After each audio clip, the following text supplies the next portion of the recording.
ગઈકાલે આપણે શરૂઆત કરી અને ડેરિવેશન જે છે એ બી એકવાર જોયું છે, પણ તે છતાં બી તમારા જે ડાઉટ છે એને સોલ્વ કરવા માટે જ આપણે એનું ડેરિવેશન ફરીથી એકવાર જોઈ રહ્યા છીએ. તો RMS એટલે કે રૂટ મીન સ્ક્વેર વેલ્યુ, જેમાં તમે એવું કહેતા હતા કે ભાઈ એક જ સર્કિટમાંથી એક જ રેઝિસ્ટન્સમાંથી એટલે કે એક જ પરિપથમાં કાં DC સપ્લાય આપો અથવા તો એની જગ્યા ઉપર AC સપ્લાય આપો, આ આપો અથવા તો આ બંનેમાંથી કોઈ બી એક આપો, ત્યારે જેટલી હીટ પ્રોડ્યુસ થાય એટલે કે કરંટ તો ફ્લો થશે ક્લોઝ પાથના લીધે, તો જેટલી હીટ પ્રોડ્યુસ થાય છે એ ભાઈ H of DC H of DC બંનેના લીધે જે હીટ પ્રોડ્યુસ થાય એ એવી હોવી જોઈએ ઇક્વલ. તો એ ટાઈમે AC કરંટની જે કિંમત મળે એને RMS અથવા તો ઇફેક્ટિવ વેલ્યુ કહેવાય છે. RMS અથવા તો શું કહેવાય? Effective value. કેમ કે હવે બંનેનો સ્વભાવ અલગ અલગ છે. DC એટલે કે ડાયરેક્ટ કરંટ, તો જો એનો સ્વભાવ કેવો હોય ગ્રાફ છે એટલે આ સામે કે DC ની વેલ્યુ આવો એટલે આ એક્સિસ પર ટાઈમ હોય, અહીંયા તમારો કરંટ હોય I DC. કેપિટલ લખો સ્મોલ લખો, તાત્ક્ષણિક વેલ્યુ એની બદલાશે જ નહીં. દરેક સમયે એની વેલ્યુ કેવી છે? અચળ કોન્સ્ટન્ટ મળે છે દરેક ઇન્સ્ટન્ટ ઉપર. આ DC છે. પણ AC કરંટની વેલ્યુ કેવી હોય?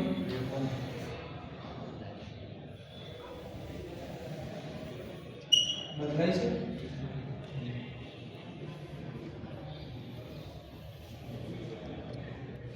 પોઝિટિવ નેગેટિવ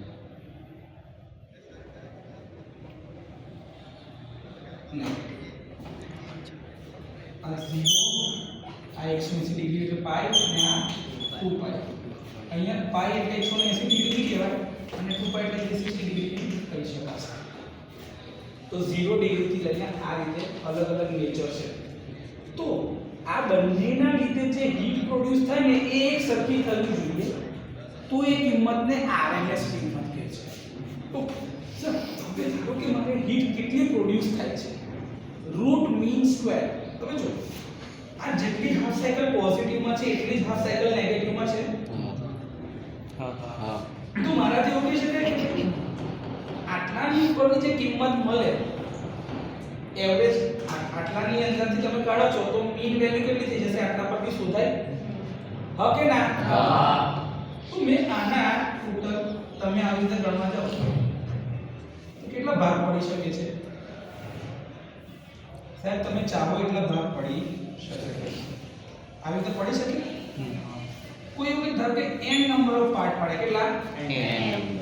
આ n એટલે કોઈ બી સંખ્યા હોય, કોઈ કે 2 ભાગ તો 2 ભાગ, 3 તો કે 3, 50 તો કે 50, 60 તો કે 60, 120 તો કે 120, 180 ભાગ પડે તો 180 ભાગ જ પડે. 180 ડિગ્રી લગીમાં તમે ચાહો એટલા ભાગ પાડી શકો. પણ એમાં હીટ કેટલી પ્રોડ્યુસ થશે? તો કે દરેક ભાગનો હીટનો સરવાળો કરે આ વત્તા આ ત્રીજો ભાગ, દરેક ભાગનો સરવાળો કરવો પડે અને છેલ્લે કેટલા ભાગ છે એ વડે ભાગવું પડે. તો આવું કહેવાય I1 square plus I2 square plus I3 square plus I4 square plus I5 square plus I6 square up to plus In square divide by total n number of parts. અને એનું શું લેવું પડે? અંડર રૂટ એટલે અહીંયા તો I square હતો ને, DC ના જેટલી કિંમત લાવવાની છે તો એ બી I સ્ક્વેર હતો, IRMS નો સ્ક્વેર. તો IRMS નો જે સ્ક્વેર હતો એ આ બાજુ તો શું થઈ જાય? Square root. તો આને શું કહેવાય? Root mean square. સાદી રીતે ગણિતની દ્રષ્ટિએ સમજીએ આવી રીતે તો આનું વેલ્યુ આવી રીતે શોધાય. પણ એના માટે જોઈશે શું કે ભાઈ પહેલા ભાગમાં કેટલી હીટ મળે છે, બીજા ભાગમાં કેટલી હીટ, ત્રીજા ભાગમાં કેટલી, ચોથા ભાગમાં કેટલી. તો એવું તમને ડાયરેક્ટ કોઈ આપશે? તમને એવી કે ડાયરેક્ટ ખબર પડવાની છે? તો આના માટે આપણે શું જોઈએ? મેથેમેટિક્સ. કે આ દરેકે નાની વસ્તુઓનું શું કરવું પડશે? સંકલન, ભેગું કરવું પડશે. એને શું કરવું પડશે? સંકલન કરવું પડશે અને એની એક કિંમત શોધવી પડશે. એ જે કિંમત મળશે ને એને શું કહેવાય છે? RMS અથવા તો ઇફેક્ટિવ વેલ્યુ. ક્લિયર? કોઈ ડાઉટ? સર તો આ નાની જે I1 I2 I3 I4 આવું નાનું લખીને શું કહેવાય? આને ઇન્સ્ટન્ટેનિયસ વેલ્યુ કહેવાય. શું કહેવાય? ઇન્સ્ટન્ટેનિયસ. જે તે સમયે એની કિંમત, એને ગુજરાતીમાં કહેવાય તાત્ક્ષણિક કિંમત. શું કહેવાય? તાત્ક્ષણિક કિંમત. આને કહેવાય, આને નાનું છે ને, આને કહેવાય ઇન્સ્ટન્ટેનિયસ વેલ્યુ. શું કહેવાય? Instantaneous value. જેને આપણે કહે છે તાત્ક્ષણિક કિંમત. સર આ ઇન્સ્ટન્ટેનિયસ એટલે કેવી કિંમત? હવે જો તમે ખબર છે પેલું ટ્રેનની એપ હમણાં જે ચાલે છે પેરિસ બાય ટ્રેન, તમે જુઓ છો કે તમારી ટ્રેન કેટલે પહોંચી છે? તો તમે શું કહો છો? અચ્છા 10 કિલોમીટર્સ ટુ ભરૂચ. એટલે એક કામ તો રિફ્રેશ કર તો 2-3 સેકન્ડ પછી તમે પાછું રિફ્રેશ કરો તો એ ભરૂચની ઓર નજીક આવી ગયું. તો જલ્દી ચલ 8 કિલોમીટર્સ ટુ ભરૂચ છે. તો એનું ડિસ્ટન્સ કન્ટિન્યુઅસલી બદલાય છે દર સેકન્ડે. તો દર સેકન્ડે જેવી એની કિંમત બદલાય એટલે આ કરંટની વેલ્યુની દર ઇન્સ્ટન્ટ ઉપર બદલાય. એ બધી ઇન્સ્ટન્ટેનિયસ વેલ્યુનો સરવાળો કરવાનો છે એટલે ઇન્સ્ટન્ટેનિયસ વેલ્યુ. જે સમયે એની જે પોઝિશન હોય ને અથવા તો જે કિંમત હોય એને કહેવામાં આવે છે ઇન્સ્ટન્ટેનિયસ વેલ્યુ. બરાબર છે? જેમ કે તમારી ઉંમર જે છે ને, તમારી ઉંમર રોજે બદલાય. આજે ધારો કે 15 વર્ષ 240 દિવસ હોય તો આવતીકાલે ઉંમર શું થઈ જશે? 15 વર્ષ 241 દિવસ. નાના તો થવાના નહીં ને, મોટા જ થશો ને. એટલે I1 થી 2 3 4 શું થતું વધતું જાય છે. જો કઈ સુધી તો ભાઈ મેક્સિમમ વેલ્યુ આવે કઈ લખીએ, એના પછીના ભાગમાં પાછી ઘટતી જશે. એટલે મારે જેટલા બી ભાગ પાડ્યા એના n નંબર ભાગ વડે ભાગવું પડશે. એટલે આ કિંમત જે ગણિતની દ્રષ્ટિએ મળી કઈ મળી? RMS value. પણ એના માટે દરેક આ નાની ઇન્સ્ટન્ટેનિયસ વેલ્યુ તમારી પાસે હોવી જોઈએ. તમારી પાસે એવા મીટરો છે કે જે હવે ઇન્સ્ટન્ટેનિયસ વેલ્યુ માપ્યા કરશે? છે. પણ સાહેબ એની કેટલી વાર વેલ્યુ લખ કરીને રેકોર્ડિંગ કર્યા કરીએ, એવા ડિજિટલ રેકોર્ડર બી આવે કે જે ઇન્સ્ટન્ટેનિયસ વેલ્યુ રેકોર્ડ કર્યા કરે. 10 સેકન્ડને તમને આપે બી ખરા. પણ છેલ્લે તો તમારે આનો સરવાળો જ કરીને કિંમત લાવવાની છે. એટલે મેથેમેટિક્સની અંદરમાં લોકોએ પોતાનું દિમાગ આપીને કીધું કે એના કરતા આ કિંમત તો સાહેબ સંકલન જ કરી નાખો ને, તો જે મેક્સિમમ વેલ્યુ આવે એની જોડે એની આ જે વેલ્યુ આવે એને ગુણી નાખીએ તો એટલો જવાબ તમને મળી જશે. સૌથી સાદી અપ્રોચ. નહીં તો આના માટે શું ખબર છે કે જેટલા ભાગ પડે તેની બધી વેલ્યુ ના કે તેની રાહ જોવી પડે અને પછી બી બધાનો સરવાળો કરો. અને આમાં શું થાય કે ભૂલ થવાના ચાન્સ વધી જાય. એકાદ વેલ્યુ તમે ના લખી તો કાં તો એનો સ્ક્વેર કરવાનું ભૂલી જાવ તો, કેમ કે કેટલા બધા પાર્ટ પાડ્યા હોય તમે, તો તમારાથી ભૂલ થવાના ચાન્સ વધે. હવે એવું હોય કે જેટલા પાર્ટ વધારે પાડો ને એટલો સારો ચોક્કસ જવાબ મળતો જાય. તો પાર્ટ બી વધારે પાડવાના છે જો સારો જવાબ જોઈતો હોય તો. અને વધારે પાર્ટ પાડીએ તો ગણતરી પાછી ડિફિકલ્ટ થઈ જાય. એટલા માટે થઈને મેથેમેટિકલ અપ્રોચમાં આપણે ઇન્ટિગ્રેશનનો યુઝ કરીએ છીએ. હવે એનું ડેરિવેશન જોઈએ, ઇન્ટિગ્રેશન કરીને કેવી રીતે મળે છે. ડન છે? અહીં સુધી કોઈ ડાઉટ? ડેરિવેશન. તો RMS વેલ્યુનું ડેરિવેશન શું કહે છે કે આપણે આખી સાયકલ કેટલાની છે? 0 થી 2 પાઈ ની છે. મારે કેટલી લેવાની છે? 0 થી પાઈ સુધીમાં, અને જેટલી આવતી હશે લિમિટ વડે ભાગવાનું છે. જેટલા નંબર ઓફ પાર્ટ પાડીએ છે. Yes or no? યસ. તમને પેલું ખબર છે કે આપણે EMF ની ઇક્વેશન જો I શું છે? Im sin θ. આ ખબર છે કે નથી ખબર? હવે હા કે ના? હા. ઓકે, આટલું ખબર છે.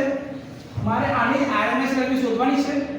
તો હું એવું કહી શકું ભાઈ IRMS સ્ક્વેર ઇન્ટિગ્રેશન કઈથી કઈ લખી હું 0 થી લઈને પાઈ. કેમ 0 થી પાઈ? એક હાફ સાયકલના જેટલા ભાગ છે એટલા પર જ આપણે ડેરિવેશન લેવાના છે. તો લિમિટ મૂકી કેટલી? 0 થી પાઈ. કોઈને સવાલ સરા નેગેટિવમાં કેમ નહીં લેવું? ધારો કે અહીંની વેલ્યુ છે -2. કેટલી છે? તો એ ટાઈમે અહીંયા આગળ +2 હશે. -2 નો સ્ક્વેર કરીએ તો કેટલા મળે? +4. અને +2 નો વર્ગ કરીએ તો કેટલા મળે? 4. તો નીચેવાળી આ જેટલી બી વેલ્યુ છે એનું રિફ્લેક્શન અહીંયા મળે જ છે. તો મેં આખી સાયકલ પર લઉં 0 થી 2π પર ઇન્ટિગ્રેશન કરું એની જગ્યાએ મેં શું કર્યું અડધી કરી હાફ સાયકલ ડેરિવેશન. શું કહેવાય? Half cycle. એટલે જવાબ આનું રિફ્લેક્શન જ મળવાનો છે, ડબલ ટ્રિપલ કરતું જવાનું છે, એ જવાબ આવવાનો છે છેલ્લે. બીજું કશું નવું આવે તો મેં શું કર્યું મારી અડધી સાયકલ સુધી. હવે અડધી સાયકલમાં બી લિમિટ કેટલી મેક્સિમમ કઈ લગી જવાનું છે Pi. એટલે કે 180 ડિગ્રી સુધી. હા. મિનિમમ શરૂઆત કઈ છે 0. તો મેં લિમિટ મૂકી 0 થી લઈને Pi. ડન છે. I સ્ક્વેર d થીટા અને એની લિમિટ વડે ભાગી નાખો. અપર માઈનસ લોઅર એટલે મેક્સિમમ માઈનસ મિનિમમ. મોટી લિમિટ કેટલી છે Pi. નાની લિમિટ 0. તો પાઈ માઈનસ 0 વડે ભાગી નાખ્યું કેમ કે આની શું લેવાની છે મીન વેલ્યુ. મીન એટલે એવરેજ કરવું પડશે ને. તે એવરેજ કરવા માટે જેટલી લિમિટ હોય અપર માઈનસ લોઅર અથવા તો મેક્સિમમ માઈનસ મિનિમમ લિમિટ વડે ભાગી નાખ્યું. અહીંયા સુધી કોઈને ના ખબર પડી હોય તો કહો. જો તમને RMS એટલે તો ખબર હતી રૂટ મીન સ્ક્વેર. મેં હમણાં અહીંયા રૂટ નહીં લીધું એટલે સ્ક્વેર આ બાજુ નાખી દીધો. તો આ કઈ વેલ્યુ થઈ સ્ક્વેર વેલ્યુ થઈ. આ સ્મોલ એટલે ઇન્સ્ટન્ટેનિયસ વેલ્યુ તો I square d theta mean એટલે મધ્યક લેવાનો છે. એક એક્ઝામ્પલ છે તમારા ઘરમાં ટોટલ 20 રોટલી બની છે. કેટલી? 20. ખાવા વાળા 4 જણ હોય તો દરેકના ભાગે કેટલી રોટલી આવે? 5. કેવી રીતે કાઢી? કેવી રીતે કાઢ્યું? કેમ ભાગ્યા 4 કર્યા? 4 જણ છે 4 ભાગ છે. અહીંયા કેટલા ભાગ પડશે? N. મેક્સિમમ કેટલો છે? પાઈ માઈનસ 0. તો એની બોર્ડર મળી ગઈ લિમિટ જે પેલામાં 20 રોટલી હતી અને એના 4 ભાગ તમે પાડ્યા હતા આ એના જેવું છે. તો મેં શેના વડે ડિવાઇડ કરી દીધું? લિમિટ મેક્સિમમ માઈનસ મિનિમમ કિંમત ભાગી નાખી. તો આ કેવું થઈ ગયું? મધ્યક મળી ગયો મીન વેલ્યુ. અંડર રૂટ નહીં કરી કેમ કે આ બાજુ જે સ્ક્વેર રાખેલો છે એ સ્ક્વેર આ બાજુથી કાઢો તો સ્ક્વેર રૂટ અહીંયા આવી જશે. પણ એવું કરવું હમણાં સિમ્પલ રાખ્યું છે ચાલશે. તો IRMS નો સ્ક્વેર બરાબર 0 થી લઈને પાઈ સુધીનું ઇન્ટિગ્રેશન આખી વેલ્યુઓ કાઢવાની છે તે એટલે બધાને સંકલન કરવું પડે ભેગું. હે તમારા ઘરનું એક જ એડ્રેસ છે પણ ઘરમાં રહેવા વાળા વ્યક્તિઓ એક કરતા વધારે છે કે નથી? તમારા પપ્પાનું એડ્રેસ ઘરનું એડ્રેસ એ જ આવે પપ્પાના આમાં. તમારા આધાર કાર્ડમાં ઘરનું એડ્રેસ મમ્મી નામ એક જ એડ્રેસ આવે છે. કહેવાનો મતલબ એ છે કે એક કરતા વધારે વ્યક્તિઓ એક જ ઘરમાં રહી ગયા છે એટલે ભાગ પાડ્યા છે. તો 0 થી લઈને પાઈ સુધીમાં બધી વેલ્યુને શું કરી દીધી? સંકલિત ભેગી. ઇન્સ્ટન્ટેનિયસ વેલ્યુનો સ્ક્વેર કરવો પડશે રૂટ મીન સ્ક્વેર. તો સ્ક્વેર કરવો પડશે એટલે I square theta d theta એટલે એ d થીટા લખે છે. અને એની મેક્સિમમ મધ્યક વેલ્યુ કાઢવા માટે પાઈ માઈનસ 0. અહીં સુધી કોઈ ડાઉટ હોય તો બોલો. હવે ખબર પડી કે આ સ્ટેપ કેમ લખાયું? ગણિત જ છે. હવે પાઈ માઈનસ 0 એટલે કેટલા થાય? પાઈ માઈનસ 0 કેટલા થાય? પાઈ અચળ છે બહાર કાઢ લેવાય. તો આને માધ્યમ લખાય 1 પાઈ ઇન્ટિગ્રેશન 0 થી લઈને પાઈ લગીનું તેનું આ I છે સ્મોલ I ની જગ્યા પર મારાથી આ વેલ્યુ લખાય Im sin થીટા. પણ I નું શું છે? સ્ક્વેર.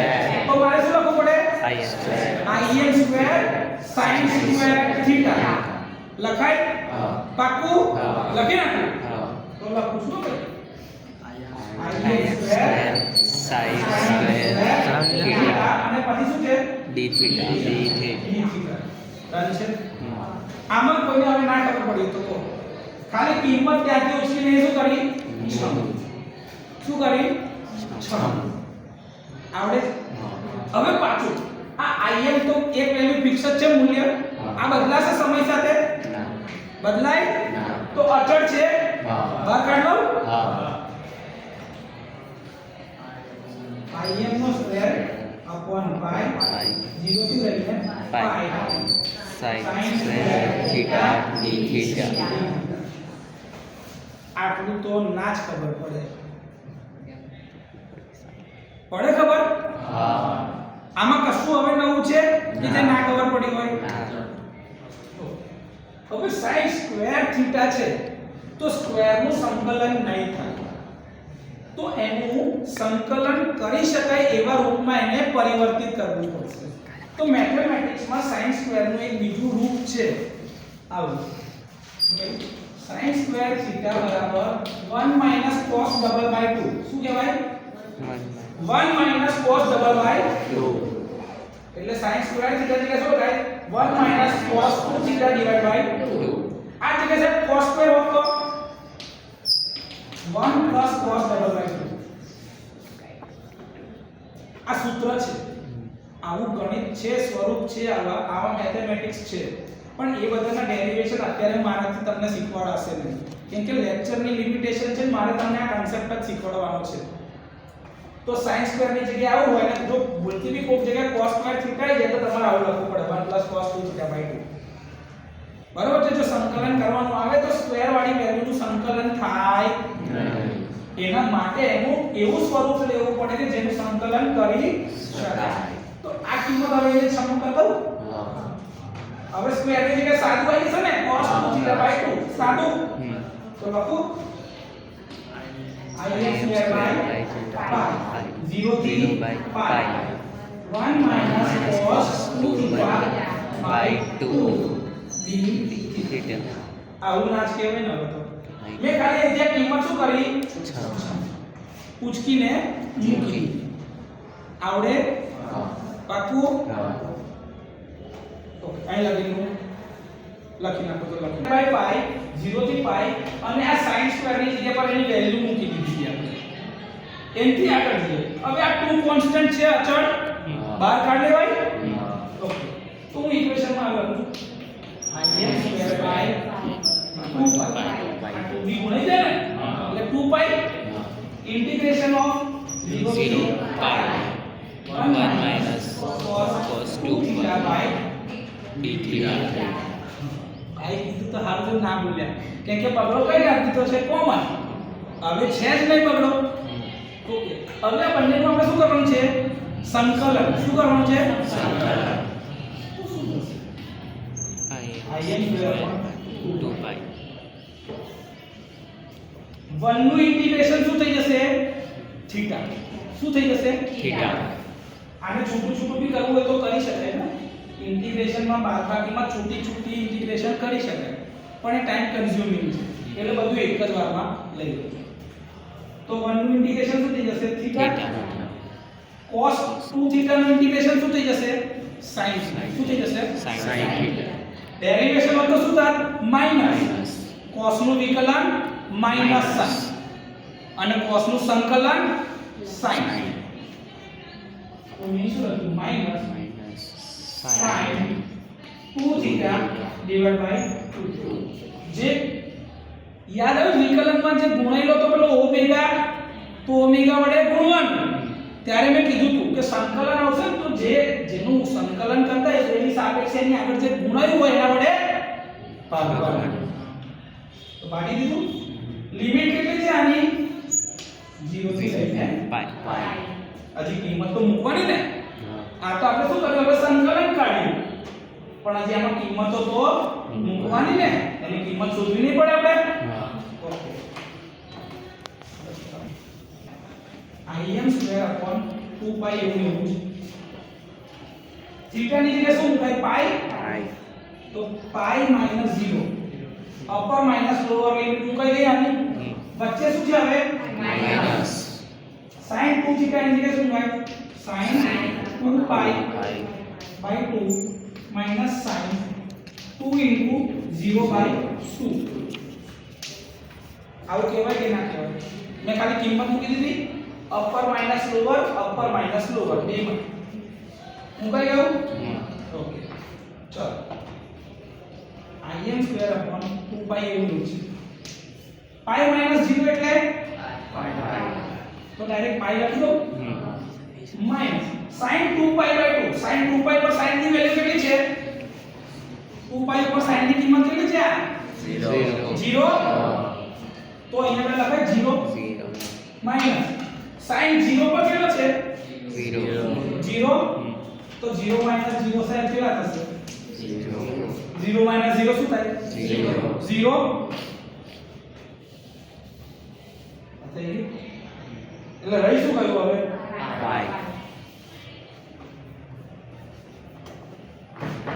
પાઈ પાઈ ખચા ખચા ખચા ખચા ઉડી ગયા તો હવે શું રહી ગયું ફોટો લખી આટલું લખી દો એટલે છેલ્લું સ્ટેપ કરી દઈએ આપણે ચાલો હવે કેટલું બાકી રહી ગયું in square by 2 in square by 2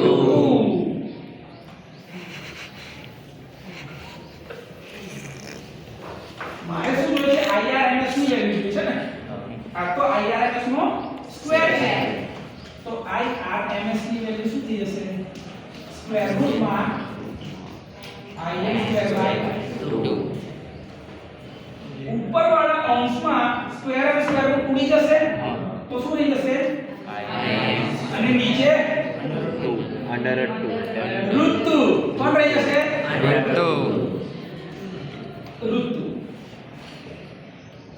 route 2 ની કિંમત થાય 1.414 પણ 1 ડિવાઇડ બાય 1.414 કરે એટલે મળશે 0.707 ગણો બરાબર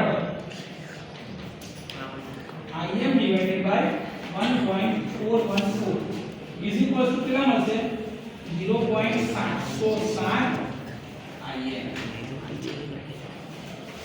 આવે છે આટલી વેલ્યુ તો irms બરાબર શું થઈ ગયું 0.707 of im એટલે કે RMS વેલ્યુ બરાબર શું થશે 70.7% ઓફ મેક્સિમમ વેલ્યુ